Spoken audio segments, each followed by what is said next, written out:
नमस्कार साथियों, मैं एडवोकेट सोनू कुमार आपके अपने यूट्यूब चैनल कोर्ट जेनिक्स में स्वागत करता हूं और आशा करता हूं कि आपने मेरा चैनल ये सब्सक्राइब कर लिया होगा।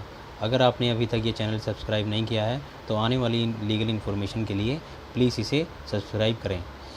तो दोस्तों, जैसा कि हम लीगल नॉलेज गेन कर रहे हैं हमारे इस चैनल के द्वारा, तो आज हम बात करने वाले हैं कि डोमेस्टिक वायलेंस एक्ट है क्या, घरेलू हिंसा है क्या, इसमें कौन विक्टिम है, कौन कंप्लेनेंट है, कौन एग्रीव्ड पार्टी है, कौन इसमें रिस्पोंडेंट है या हो सकता है, कंप्लेंट कौन फाइल कर सकता है, प्रोटेक्शन ऑफिसर इसमें क्या रोल है, कोर्ट का इसमें कितना रोल है, ये सारी चीज़ें हम विस्तार से जानेंगे। और इसमें हम ये भी जानेंगे क्या जो ये डोमेस्टिक वायलेंस एक्ट है सिविल है या क्रिमिनल है, इसके बारे में भी हम इसमें जानकारी हासिल करेंगे। तो शुरू करते हैं कि डोमेस्टिक वायलेंस है क्या।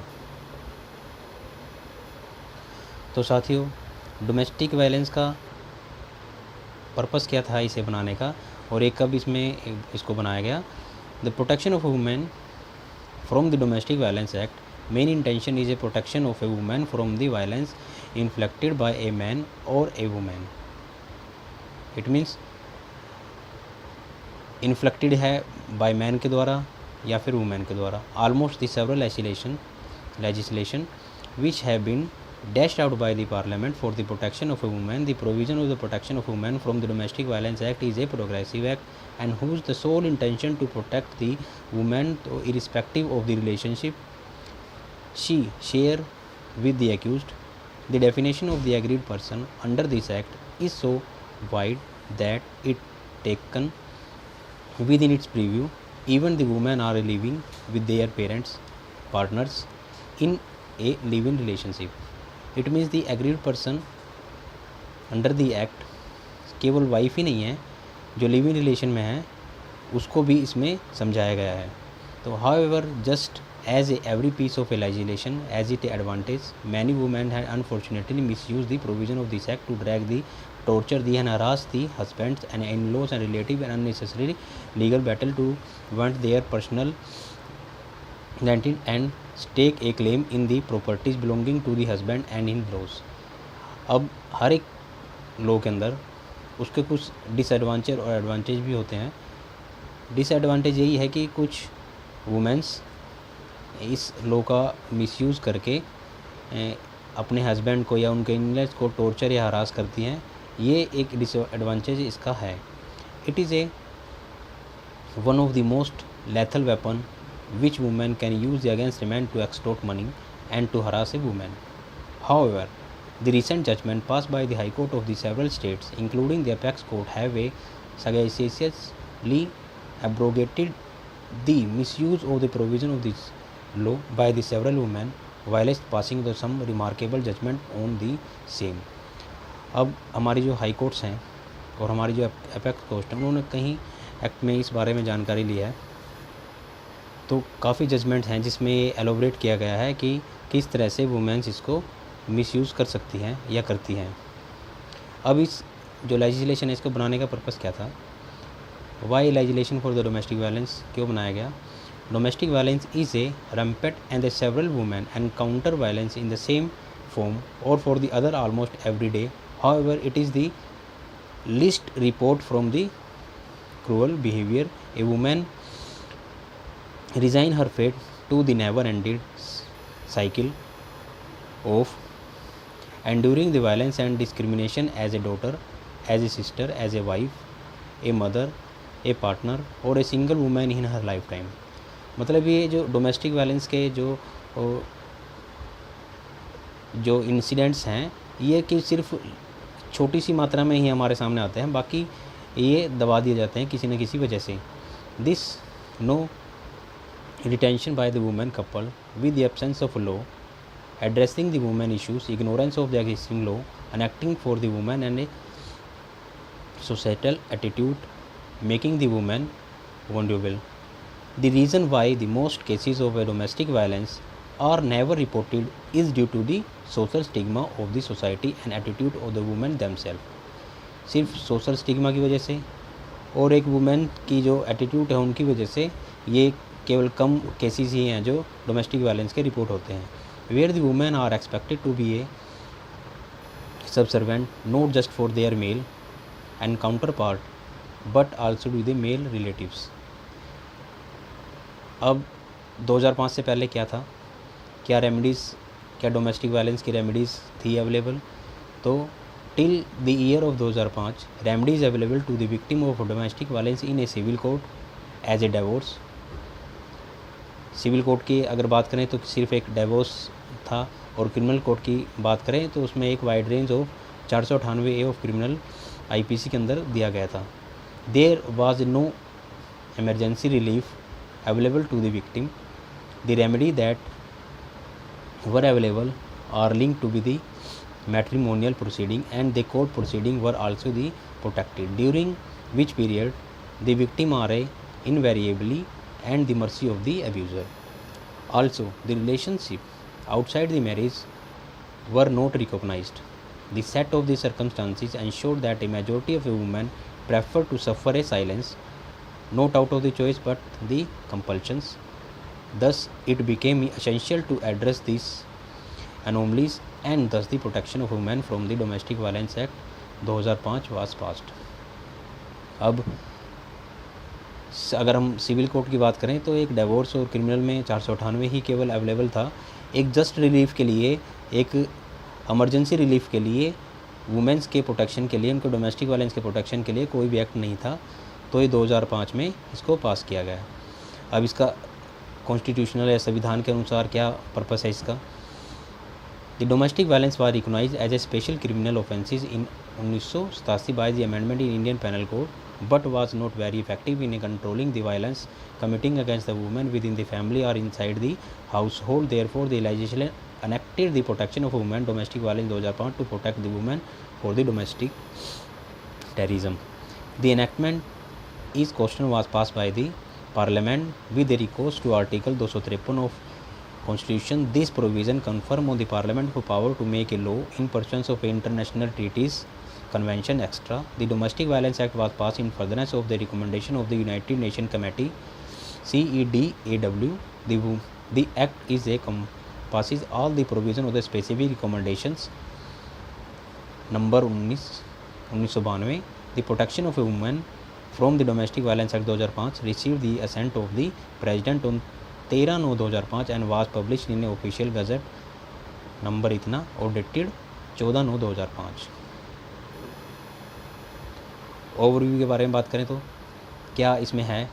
The act not only cover the women's who are have been in a relationship with the abuser where both the parties have lived together in a sharehold house or related by the consanguinity marriage through a relationship in the nature of a marriage or adoption, but even the relationship with the family member living together as a joint family में भी रहते हैं जो उनके लिए भी, even those the women or a sister, widow, mother, single woman or living in any other relationship with the abuser are entitled to the legal protection under this act.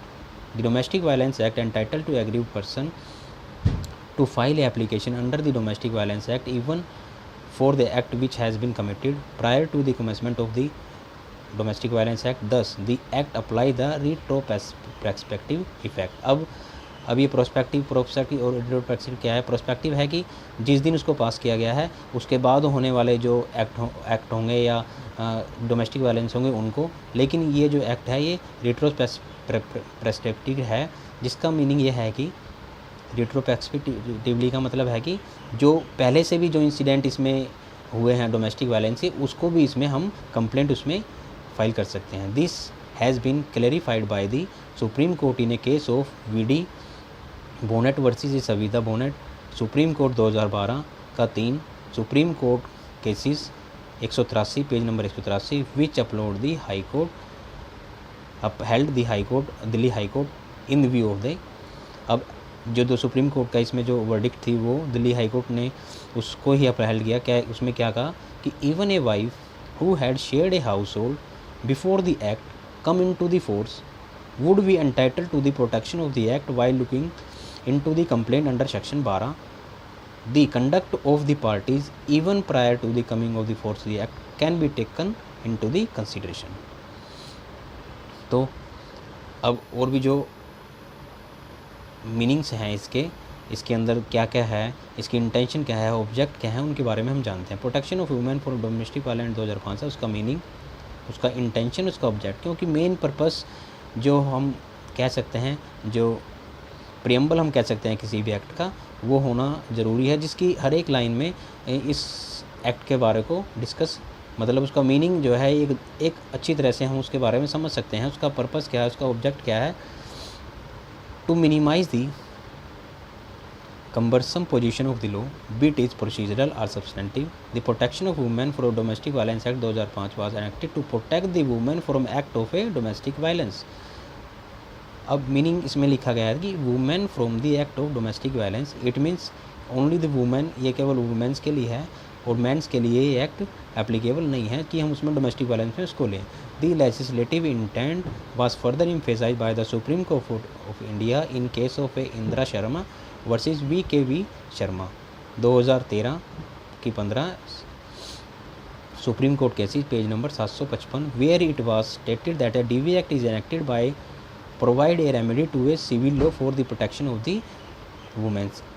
जैसे मैंने पहले डिस्कस किया है कि जो सिविल रेमेडी थी 2005 से पहले सिर्फ एक डिवोर्स के रूप में एक वुमेन्स को थी, तो अब हम इसमें कह सकते हैं कि जो ये डोमेस्टिक वायलेंस एक्ट है ये एक सिविल लॉ है, और इसका प्रोसीजरल लॉ है वो भी सिविल लॉ है, लेकिन इसके अंदर एक सेक्शन है 31 जिसके अंदर पनिशमेंट और वगैरह दी गई है, तो वो केवल एक क्रिमिनल एक्ट है, क्रिमिनल सेक्शन है जिसके अंदर क्रिमिनल प्रोसीजर लागू होता है, अदरवाइज सारा का सारा एक्ट एक सिविल एक्ट है।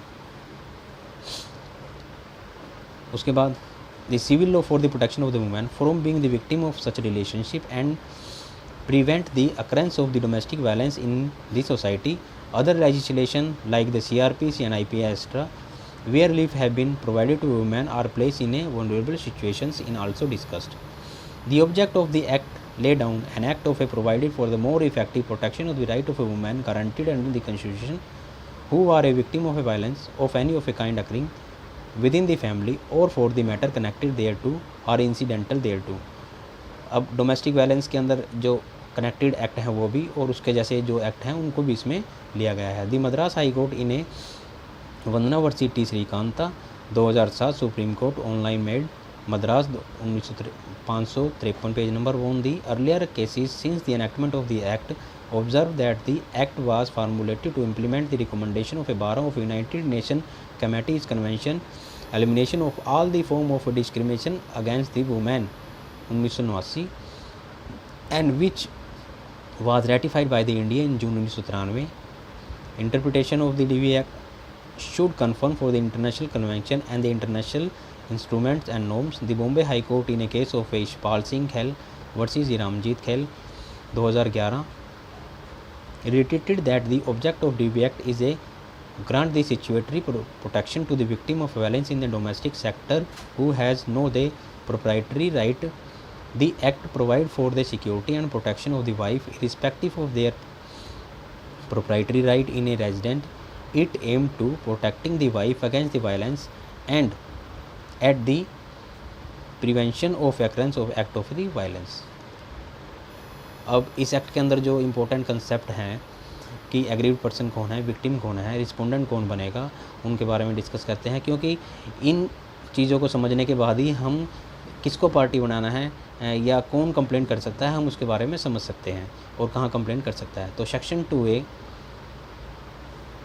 एक्ट का जो कहता है कि एग्रीड पर्सन कौन है, तो means any women who is or has been in a domestic relationship with the respondent. अब डोमेस्टिक रिलेशनशिप में जो भी वुमेन्स है वो who allege that he is subject to be any act of domestic violence by the respondent. Under the act the aggrieved person 2A of the act define the aggrieved person as woman who has been in a domestic relationship with the perpetrator or alleged to be subjected to any act of domestic violence by the perpetrator or any other person who has a reason to believe that an act of domestic violence has been or is being likely to be committing can approach a police officer। अब कहाँ जा सकती है वो? Police officer, protection officer or are a service provider. The concerned authority will take the complaint from the victim or will write off for her complaint can be written in a prescribed format or can use her own words or a language. Complaint can be made orally or in writing form. The authority will also make is a DIR domestic incident report and will forward the copy to the magistrate. अब जो भी service provider हैं, पहले police officer हैं या protection officer हैं, एक DR report बनाएंगे और तो उसको मजिस्ट्रेट को सेंड करेंगे। Police and service provider on can also directed file a complaint under the magistrate. Since अब हम कह सकते हैं कि किसमें कंप्लेंट कौन कर सकता है। Since the act cover women or in a live in relationship, the supreme court has further widened the definition of a wife for the purpose of maintenance payable to such a woman in a norms case where a man in a relationship with a woman in a nature of a marriage in spite of a having a wife, the court held that the provision of a DV Act would come to the recourse of the such women। अब relationship में हम बात करेंगे तो supreme court में बहुत से केसों में एक रिलेशनशिप को भी ये वाइफ है या नहीं है उसको डिस्कस किया गया है। वो केस नंबर है Chinmaya versus Chinmaya, Virendra Kumar Singh Kushwaha and others 2010। The supreme court has held that where a women who lives with a women for a long time, अब इसमें मीनिंग ऑफ द वाइफ और डोमेस्टिक रिलेशनशिप के अंदर जो वुमेन्स आती हैं उसमें डिस्कस किया था। Women for a long time and even through they may not have undergo the legal necessities of the valid marriage should be made liable to pay the maintenance if he deserts her. मतलब कि अगर वो living relation में रह रही है और valid marriage के लिए उसके लिए नेसेसिटी नहीं है और वो एक लंबे समय के रहने के बाद वो एक मेंटेनेंस लेने की हकदार है। Man should not be allowed to benefit for legal loopholes by enjoying the advantage of the de facto marriage without undertaking the duties and obligations. Expansive interpretation should have given to the terms wife to include even those cases where a woman and a man had been living together as husband and wife for the responsibly long period of a time. Strict proof of a marriage should not be a precondition for the maintenance under section 125 CRPC so as they fulfill the true spirit and the essence of the beneficial provision for maintenance under section 125। However, in the below mentioned case, the apex court has defined the two kind of relationship as a living relationship in a nature of a marriage, living relationship for any kind, other kind, live-in like a wife or not a mistress would enable a woman to get a benefit under this said act।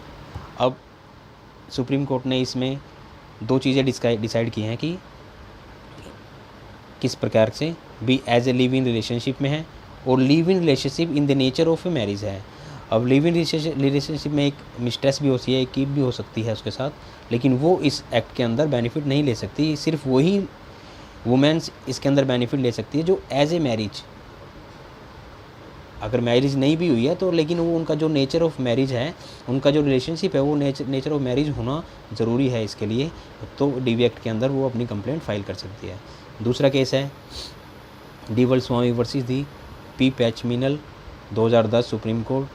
The court is occasional to consider the provision of the section 2F of DV Act that a relationship in the nature of marriage in akin to common the law which they require in addition to proof of act that parties had lived together in a sharehold house as defined in a section 2S of DV Act the following condition for satisfied। अब relationship in marriage के लिए following conditions हैं जो उसको पूरी करनी होंगी। The couple must hold themself out to the society as being a akin to spouse, society में एज ए स्पाउस रह रहे हैं। They must be for a legal age of marriage, उनकी लीगल एज ऑफ मैरिज है। They must be otherwise qualified to enter into a legal marriage including being the unmarried. They must have voluntary cohabit and held themselves out to be word as being akin to spouse for a significant period of time। In our opinion, not all living in a relationship will amount to be a relationship in the nature of a marriage to get the benefit of 2005 Act। To get such benefit to conditions mentioned by above case must be satisfied and has to be proved by the evidence. If a man has a keep whom the maintains financially and uses mainly for the sexual purpose and as a sovereign, it would not, in our opinion, be a relationship in the nature of a marriage. It was the judgment of the polygamy was first used for the expenses, first use in USA। अब इसके बारे में सबसे पहले जो, क्योंकि ये international loss बनने के बाद ही हमने इसको अडोप्ट किया है, तो इस जो उससे पहले भी जो हमसे पहले जो एक्ट जहाँ पे लागू हुआ वहाँ भी इनको यूज़ किया गया। तो एक USA में इसके बारे में था कि it means grant of maintenance to women who has lived for a substantial period of time with a man without marrying him and the desert by him, और उसको निकाल दिया जाता है। The first decision of a palimony was the well known decision of a California superior court in a Marvin versus Marvin case 1976 का जो Marvin और Marvin case है उसमें भी इस चीज़ को डिस्कस किया गया है कि एग्रीड पर्सन कौन है। This was related to the famous film actor Lee Marvin with a lady Michael lived with many years without marrying him and was then deserted by him and she claimed palimony.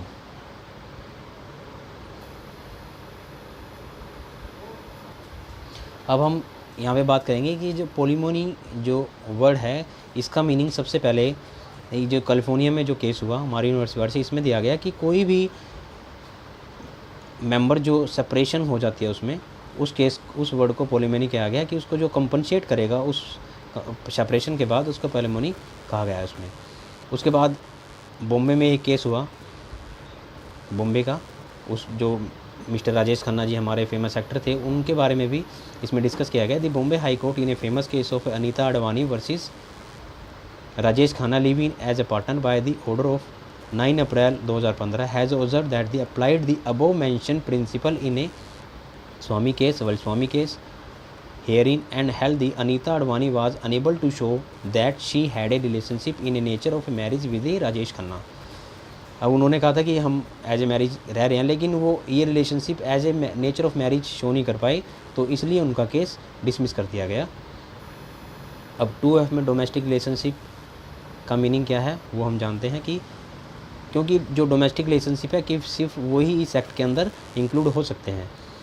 अब 2F क्या कहता है, means a relationship between two persons who lives or have at any point of time lived together in a shared household when they are related by the consequently by marriage through a relationship in a nature of a marriage, adoption or a family member living together as a joint family.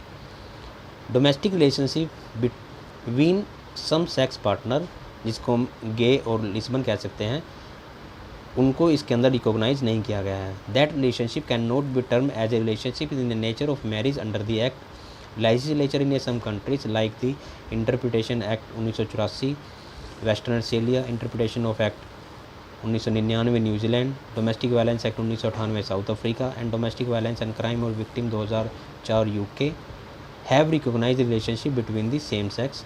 ये 4-5 जो countries हैं इनके अंदर जो act हैं उनके अंदर इन Lisbon और गेज वाले को इसके अंदर डोमेस्टिक रिलेशनशिप में रखा गया, लेकिन इंडिया में ऐसा नहीं है क्योंकि इंडिया में जो बाइसेक्सुअल या लिस्बन है या गेज हैं उस रिलेशनशिप को वैलिड नहीं किया गया है अभी तक, इसलिए इंडिया में ये एप्लीकेबल नहीं है। However section 2F of the said act through use the expression to person the expression aggrieved person under the section 2A in only a woman, hence the act does not recognize the relationship of a same sex gay and lesbian, as hence the act of omission commission of conduct of any of the parties would not lead to the domestic violence act entitled to relief under the act. 2 क्या the respondent means, अब 2 क्या में respondent कौन है, means any adult man male person who is or has been in a domestic relationship with the aggrieved person or against whom the aggrieved person has sought any relief under this act.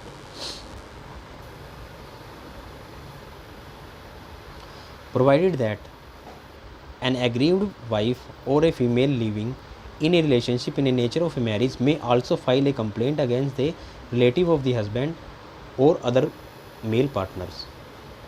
The definition of the respondent saw a spate of the litigations where it was a contended that since the definition of a respondent include as adult male person, therefore any complaint filed against the woman is not maintainable. In several cases, proceedings were dropped against respondent who are female relative of the male. However, the definition of respondent were read with the proviso to give a logical meaning to definition of the respondent by the Supreme Court in a case of Sandhya Wankhede versus Manoj Bhimrao Wankhede. ये जो supreme court का case है इसमें discuss किया गया है कि केवल मेल ही क्यों लिया गया है और वुमेन क्यों नहीं ले सकते हम, चाहे वो मेल रिस्पोंडेंट है उसका चाहे रिलेटिव क्यों ना हो वुमेन को। तो supreme court has held that the provision the section of 2Q does not exclude the female relative of the husband or male partner for the ambit of the complaint that can be made under the provision of the Domestic Violence Act. Therefore, the complaint are not just maintainable against the adult male person but also the female relative of such adult male. तो अब इसमें clarify कर दिया गया है कि जो women हैं मेल के से जो रिलेटेड हैं, जो हस्बैंड है उसके साथ जो रिलेटिव वुमेन्स हैं उनको भी इसके अंदर रखा जा सकता है, इस कंप्लेंट के अंतर्गत रखा जा सकता है। जो केस हमारा Sandhya Wankhede versus Manoj Bhimrao Wankhede 2011 supreme court 650। उसके बाद similarly high court of the Bombay has held that in a Archana Hemant Nayak versus the Urmila ben I Nayak and other respondent 2009 the aggrieved wife are a female to male for the provision of section 2Q is applicable can file a complaint against relative of a husband or relative of her male partner, provision refer to the relative and not to the male relative. To the legislation contemplate residence order under section 19A could be passed even against any female who is relative of husband or relative of the male partner. Supreme Court in a judgment of Ashish Dikshit and State of UP 2013 held that it cannot implicate one or all in a domestic violence case apart from arraigning the husband in a laws and complaint. The complainant had include all and sundry as a party to the case of which the complainant did not even know the name of that party. The court held accordingly quashed the proceeding against the party. अब इसमें discuss किया गया कि कुछ complaint तो बना दी गई लेकिन उनको उन फीमेल्स मेंबर का नाम तो पता नहीं था, तो इसलिए वो जो प्रोसीडिंग थी उनको क्वैश कर दिया गया, क्योंकि जब उसको उनका नाम ही नहीं पता तो डोमेस्टिक वायलेंस कैसे उनके साथ कर सकता है। तो डोमेस्टिक रिलेशनशिप का जो मीनिंग है वो 2F में दिया गया है। तो domestic relationship means a relationship between a person living in a share household. Share household मतलब वो जो एक मकान है उसके अंदर वो as a share household उसको यूज़ करके उसमें रह रहे हैं। Domestic relationship can be through the marriage as a wife, daughter in law, sister in law, widow and any other member of the family, or a blood relationship such as a mother, sister or a daughter, and other domestic relationships include through the adoption, live-in relationship, and when is a bigamous relationship, victim of a legally invalid marriage. The law address the concern of the women of all ages irrespective of their marital status. The definition of domestic relationship under the DV Act is exhaustive when a definition defined in mean such and such. The definition in prima facie detective and exhaustive in Indira Sharma जो case है उसमें सारा का सारा इसमें discuss कर दिया गया है। अब सुप्रीम कोर्ट ने इस इंदिरा शर्मा वाले केस में क्या कहा, the word domestic relationship mean the relationship that has some inherent or essential characteristic of the marriage through not a marriage that is a legally recognised expression relationship in the nature of a marriage can not be construct in abstract. It is been a taken in a context in which it appears that to be applied bearing in mind of a purpose of the object of DV Act as well as the meaning of the expression of the nature of the marriage। अब इसके अंदर share house hold का use किया गया है। तो share house hold कहाँ पे दिया गया है, सेक्शन 2S में इसका शेयर होल्ड का मीनिंग दिया गया है कि शेयर हाउस होल्ड है क्या। A share household is where the aggrieved person or a women lives in a domestic relationship either singly or along with the man against whom the complaint is filed. It may also imply a household where a woman has lived in a domestic relationship but has been throughout. This may include all kind of situation, whether the household is owned by the respondent or by the rented accommodation. अब जो share household है उसको हम ये नहीं कह सकते कि उसका मालिक होना ज़रूरी है उस व्यक्ति को, वो एक रेंटेड अकोमोडेशन भी हो सकती है। शेयर हाउस होल्ड का मीनिंग सिर्फ इतना है कि वो एक छत के अंदर उसमें रह रहे हों, उसके लिए उसका ओनर होना ज़रूरी नहीं है, वो रेंटेड अकोमोडेशन भी हो सकती है। It also include a house either owned by jointly by the aggrieved person और बाय द रिस्पोंडेंट और both who have jointly and singly any right, title and interest. The DV Act recognizes the woman right to reside in a share household.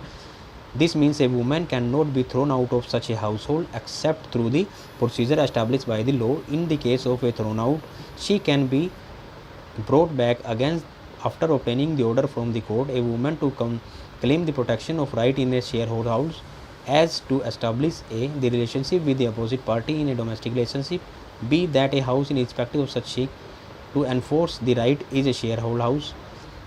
In Indian society, there are many situations in which the woman not enter into the matrimonial home immediately and after marriage. A woman might not live at the time of institution of a proceeding or might have lived together with the house husband even for a single day. In a house share household should not be left remedial respect of wild marriage. Narrow the interpretation of domestic relationship and the share household will leave many a woman in a distress without remedy. Hence, the correct interpretation of the aforesaid definition include the right to living in a share household would be in a word live or have at any point of time live. अब इसमें ये नहीं कह सकते कोई व्यक्ति अगर कोई वुमेन एक दिन के लिए शेयर हाउस होल्ड किया है तो भी इस डेफिनेशन के अंदर उसको इंक्लूड किया जाएगा। जो मद्रास हाई कोर्ट है उसने इस 15 वर्षीय श्रीकांत में उसको डिस्कस किया गया है कि लिविंग और have at any point of time of living. अब इसके लिए टाइम इरिस्पेक्टिव है, टाइम वो कुछ भी हो सकता है, एक दिन 2 दिन या मैनी ईयर मैनी वीक्स, तो उसके अंदर टाइम ये इंक्लूड नहीं किया गया भाई इतने साल उसको उसके साथ रहना पड़ेगा या ऐसा नहीं है। शेयर हाउस होल्ड उसने अगर एक दिन के भी किया है तो इस डेफिनेशन के अंदर वो आ जाती है। This law does not alter the legislative legality of the ownership or transfer of ownership, or a woman cannot claim that she owns a house. It only provides emergency relief to the victim in the sense that he cannot be thrown out of her house for the claiming ownership, or a woman has followed a separate legal procedure and has to file a separate application as for the provision of whichever is applicable for the situation. Domestic violence and type of domestic violence क्या है? अब domestic का जो domestic violence का type क्या है? Section 3 of the act says that many act and conduct omissions and commissions that harms an injury or has been potential to harms or a injury will be consider the domestic violence. Under this act the law consider physical, sexual, emotional, verbal, psychological and economical abuse and threat of a same. सिर्फ वो ही नहीं, अगर इन सभी चीज़ों की धमकी भी देना इसके अंदर डोमेस्टिक वायलेंस के अंदर इंक्लूड किया गया है। तो टाइप ऑफ डोमेस्टिक वायलेंस में फिजिकल अब्यूज़ हो सकती है। फिजिकल अब्यूज़ में क्या इंक्लूड है? Physical abuse is the use of a physical force against a women in a way that the cause by the bodily injury or hurt, physical assault, criminal intimidation and criminal force. Any also form of a physical abuse like the beating, kicking, punching, throwing, objecting, damaging the property, punched wall, kicked doors, abandoning her in a dangerous or unfamiliar place, using a weapon to threaten and hurt her, forcing her to leave the matrimonial home, hurting her child, using the physical force in a sexual situation also be included as a physical abuse. अब sexual abuse क्या है? अब sexual abuse is also a form of a physical abuse, any situation in which a woman is forced to participate in unwanted, unsafe, and degrading the sexual activity, calling her sexual names, hurting a woman with a object or a weapon during sex is the sexual abuse. Forced sex even by a spouse or intimate partner who she has a consensual sex is also the act of the aggressiveness and the violence in this act. Forcibly sex करना भी इसके अंदर sexually abuse के अंदर उसको डाला गया है। इमोशनल अब्यूज़ क्या है? Not all relationship involve the violence. Many women suffer from emotional abuse which is no less destructive. उसको हम इमोशनल जो अब्यूज़ हैं उसको भी हम कम नहीं आंक सकते। क्यों? क्योंकि unfortunately the emotional abuse is often misuse, minimized or overlooked even by the woman being abused. Emotional abuse including the verbal such abuse as a killing, name calling, blaming and shaming, isolation, intimidation or controlling the behavior also fall under the emotional abuse. Call her names, insults for her and continuing criticize her is also used as a emotional abuse. अब economic abuse क्या है? Economic abuse में हम abuse is not is a recognized from the abuse among the women but is also be determinantal, and economical abuse means including the woman not being provided with the enough money by the partner to maintain herself and her children, which may comprise money for the food, clothing, medicine, etc., and not allowing a woman to take up a employment, forcing her out of the house where she lives and not providing her rent. In a case of a rented sharehold also amount to be abuse, depriving her for all any of economic and financial resources to which the person is entitled under the law of custom, restricting the woman access to the share household, disposing or alienating the assets of women, whether movable or immovable, valuable shares, securities, bond and like of the property which has may have been entrusted, however seeking maintenance to unjustify enrich one of the self and to without providing the alleged act of domestic violence is a gross abuse of the process of law. अब जो meaning है वो इसके अंदर जो आया था domestic violence के अंदर वो हम, लेकिन जो एक्ट का मीनिंग है वो इसमें दिया गया है जो नीचे की डेफिनेशंस हैं। अब इसके अंदर जो ये क्लेम है वो कौन इसको ले सकता है? एग्री पर्सन उसको कौन है? अकॉर्डिंग टू लॉ रिस्पोंडेंट जो पहले हम पढ़ चुके हैं उसके अंदर केस रिलेटेड है सुप्रीम कोर्ट का, तो Hiralal P Harsora versus the Kusum Narottam Das Harsora 2016 का। इसके अंदर struck down the adult male from the definition of the respondent stating that is a not based in all the intelligible differentia having the rational nuisance with the object should to be achieved. The Supreme Court also explained the said case by the category of the person who remedial under the act are available, including the women or non-adult members. और इसके अंदर section 2 क्या हो? Person who can be related to the proprietary and violence act, women against the remedy under the act 2 क्या के अंदर उसमें दिया गया है। अब इसके अंदर जो मेन जो स्टेक होल्डर है वो कहाँ पे इसमें किसके पास जा सकते हैं और उनकी ड्यूटी क्या है? तो सबसे पहले तो है प्रोटेक्शन ऑफिसर। सेक्शन 8 के अंदर किया गया है कि protection officer is appointed by the state government as per the provision of the law. The protection officer act as a protection officer aid to aggrieved person in a filing of the complaint and the application before the magistrate to obtain the necessary relief, and also assist to obtain the medical aid, legal aid, counseling, safe shelter and other requirement. Also जो stake holder को requirement है वो उसको provide कराएगा किसी न किसी तरीके से। प्रोटेक्शन ऑफिसर की ये ड्यूटी मीनिंग में आया गया है। तो उसकी ड्यूटी क्या है? सेक्शन 9 में उनकी ड्यूटी की दी गई है।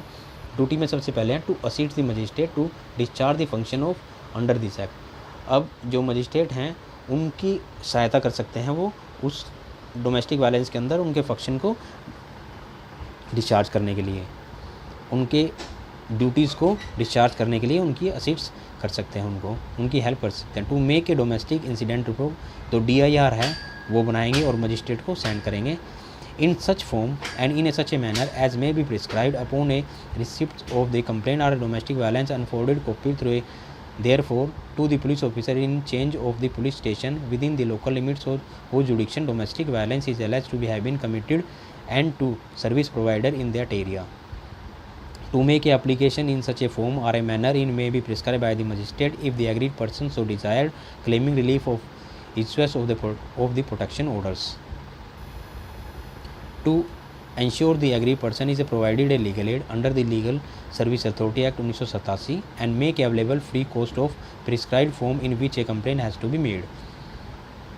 मतलब उसे लीगल एड के बारे में उसको बताएंगे, उनकी इस तरह के हेल्प करेंगे. To maintain a list of all service provider and provided a legal aid for the counseling, shelter homes, medical facility in local area within the jurisdiction of the magistrate. To make available a safe shelter home if the aggrieved person is required and forward the copy of a report to having lost the aggrieved person in a shelter home to be police station or the magistrate having a jurisdiction in the area where the shelter home is situated. To get the aggrieved person medically examined if this has sustained the bodily injury and forward a copy of the medical report to the police station and a magistrate having a jurisdiction in this area. To ensure that the order of a monetary relief under the section 20 is complied with the executed in accordance with the procedure civil procedure code and to perform such other duties as may be prescribed by the act. उसके बाद है domestic जो protection officer, उसके बाद है service provider. इनको भी appoint किया जाता है सरकार के द्वारा. A victim of a domestic violence में they require the various service such as shelter home, safe accommodation, medical aid, child care, legal aid services and other community services according to under section 10 of 1 DV Act. The service provider also is an NGO or company, a voluntary organization working a kind of a field of a domestic violence as registered under the law of the state. अब ये जो service provider हैं ये कोई company, NGO या कोई organisation भी हो सकती हैं जो जैसे कि जो सेफ एकोमोडेशन है या मेडिकल एड्स है या चिल्ड्रन केयर हैं, ऐसी फैसिलिटीज़ वो प्रोवाइड करती है. Service provider are duty to bound to provide assistance and support to the woman facing the Domestic Violence Act. A woman can go to the registered service provider to make a complaint. DV Act. The duty of the service provider is provided under section 6 of DV Act. Upon the receipt of the request should be provided shelter home, aggrieved person in a shelter home. अब जो service provider है, अभी ज़रूरी नहीं है कि protection officer के पास भी जाएं. अगर उस एरिया में से जो सर्विस प्रोवाइडर्स हैं उनके पास भी हम जा सकते हैं, अपनी कंप्लेंट दे सकते हैं, वो हमारी कंप्लेंट को आगे फॉरवर्ड कर देंगे. अब फाइलिंग ऑफ द कंप्लेंट कैसे करनी है? Filing of the complaint in domestic violence act. An aggrieved person, aggrieved women or person in order to file a complaint for domestic violence may approach to the police station to register a complaint or file a complaint to a protection officer or a service provider or directly approach to the magistrate. The duty of the police officer, protection officer, service provider or to the magistrate is laid down under section 5 of the act.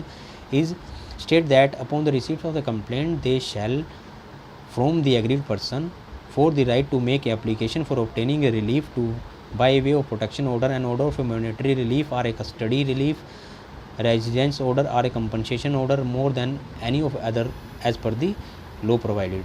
For the availability of the service or service provided, for the availability of the service or protection. उसके बाद legal services authorities act. As for the right of a filing of a complaint under section 498 of the Indian penal code where as relevant, the supreme court emphasized that the police has to look into the complaint made under the DV Act seriously and it cannot be submit a report that no case is made out without the proper verification, investigation, inquiry not only for the member of the family but also of the neighbor, friends and others.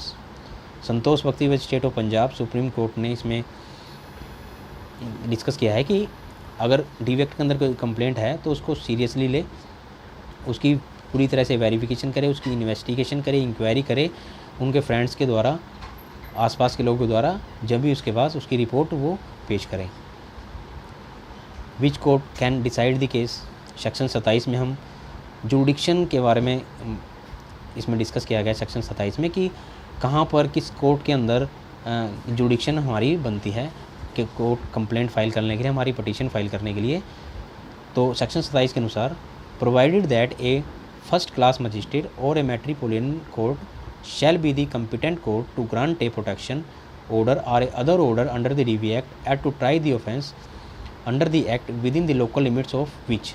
अब कहाँ पर the person aggrieved permanently or temporarily resides or carrying on a business or as a employed.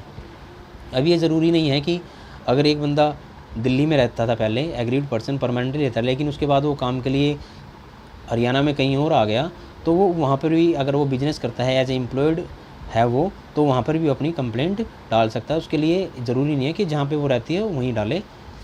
The respondent resided, जहाँ पे respondent रहता है वहाँ पे, या रिस्पोंडेंट कहीं पे जो बिजनेस करता है वहाँ पे, या कहीं पर वो अगर वो एम्प्लॉयड है वहाँ पर भी केस डाला जा सकता है।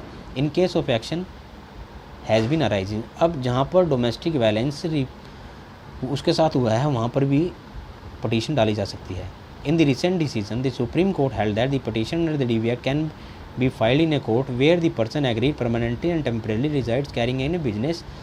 ये सब डिस्कस किया गया है श्यामलाल देवेदा वर्सेस दी प्रोमिला 2020 में कि कहाँ वो केस डाले जा सकते हैं। सुप्रीम कोर्ट ने इसमें डिसाइड किया है। Relief available under the domestic violence act, अब रिलीफ क्या क्या मिल सकते हैं डोमेस्टिक वायलेंस एक्ट के अंदर एक एग्रीड पर्सन को। तो सबसे पहले है जो 18 से सेक्शन 23 हैं, इसके अंदर सभी रिलीफ उसको मिलते हैं या उसको मिल सकते हैं जो एप्लीकेबिलिटी होती है उसके पास। तो प्रोटेक्शन ऑर्डर सेक्शन 18 हैं, उसके अंदर है कि the magistrate after giving the aggrieved person and the respondent an opportunity for being a heard if satisfied that the domestic violence has been taken likely to be placed may pass a protection order and prohibit the respondent from,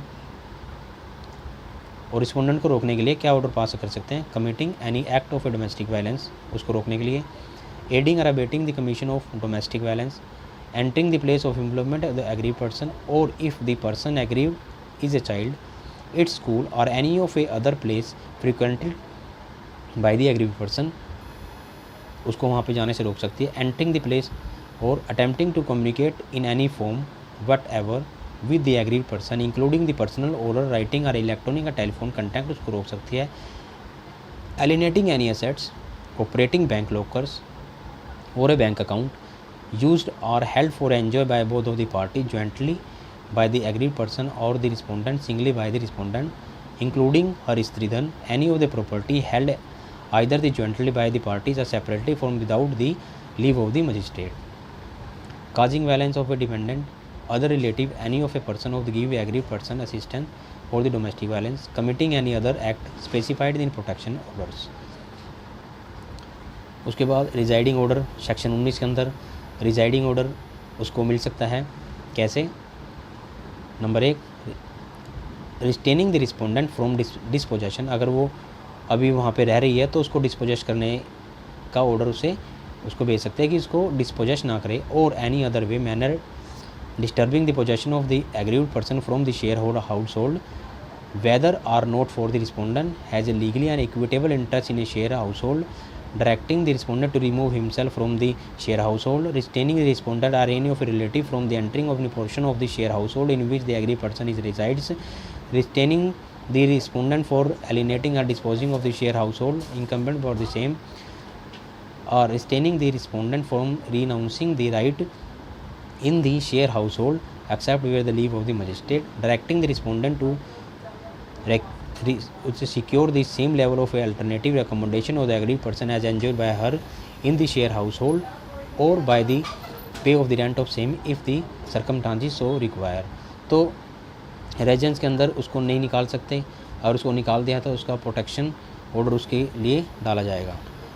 अगर उसको rented accommodation है तो अगर rented अगर दूसरा separate house भी उसको दिलाया जा सकता है सेक्शन 19 के अंदर। In the high court of A Madras opinion that he contemplate by the 2 type of relief, right to reside in a shareholders and right to seek the residence order under the section 90 of the act number 1 empowered the magistrate to pass a variety of the residence order share household would come into the picture only when the relief is sought in term of a section 19A X 2E act. Aggrieved person can seek the order to enable for her continue residing in a share household and a protection order to enable her to reside in a share household.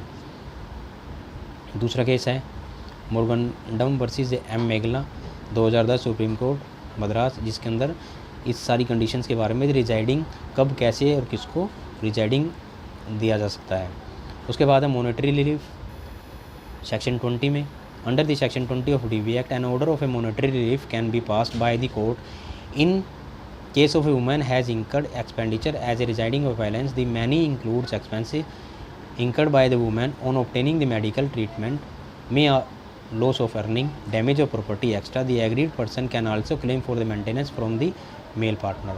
The magistrate may direct the respondent to pay the monetary relief to meet the expenses incurred and loss suffered by the aggrieved person and any child for the aggrieved person as a result of the domestic violence, and such relief may be included but is not limited to the loss of earning, the medical expenses, the loss of a causing due to the destruction, damages, removal of property from the control of the aggrieved person, the maintenance of aggrieved person as well as the children, in including the order of under 125 CRPC code of any other law time being force. It is also been provided the section that the monetary relief provided should be adequate, fair, reasonable and consistent with the standard of living of which is aggrieved person is accused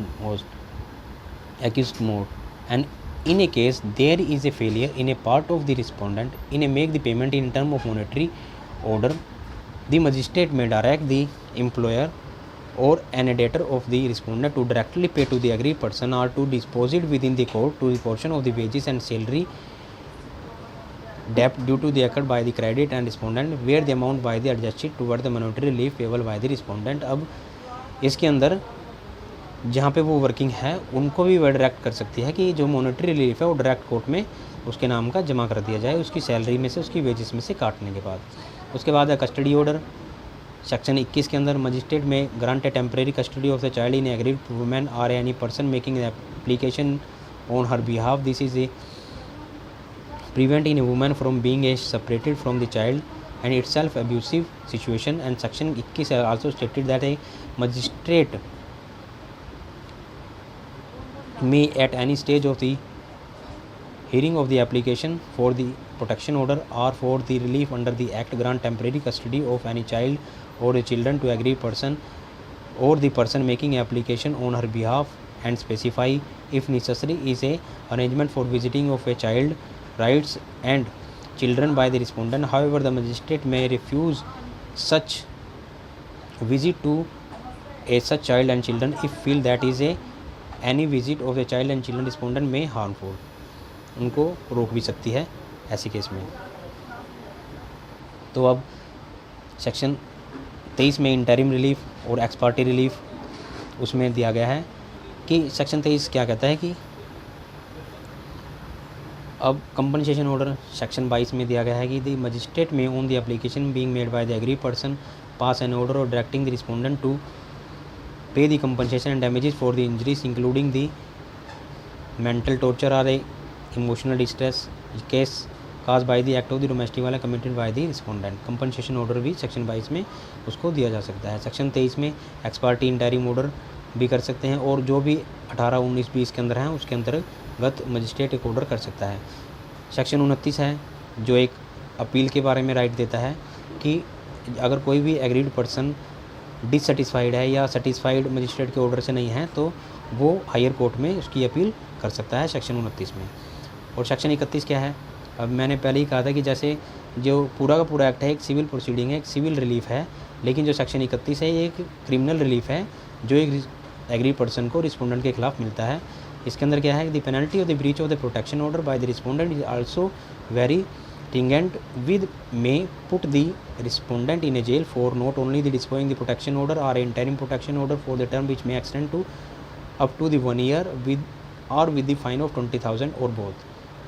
section 32 क्या कहता है कि जो section जो 31 है ये cognizable है और नॉन बेलेबल है and the respondent can be put behind bar for the said breach upon the sole testimony of the aggrieved person. अभी इसके लिए ज़रूरी नहीं है कि 2-4 उसके गवाही करानी पड़े।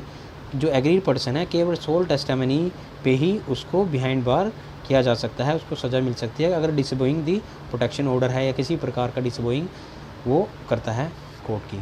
अब कंक्लूजन के रूप में हम कह सकते हैं कि although the major objective of the law being the protect the women against the domestic violence has been ensured secured, certain protection of the law still remain to be developed.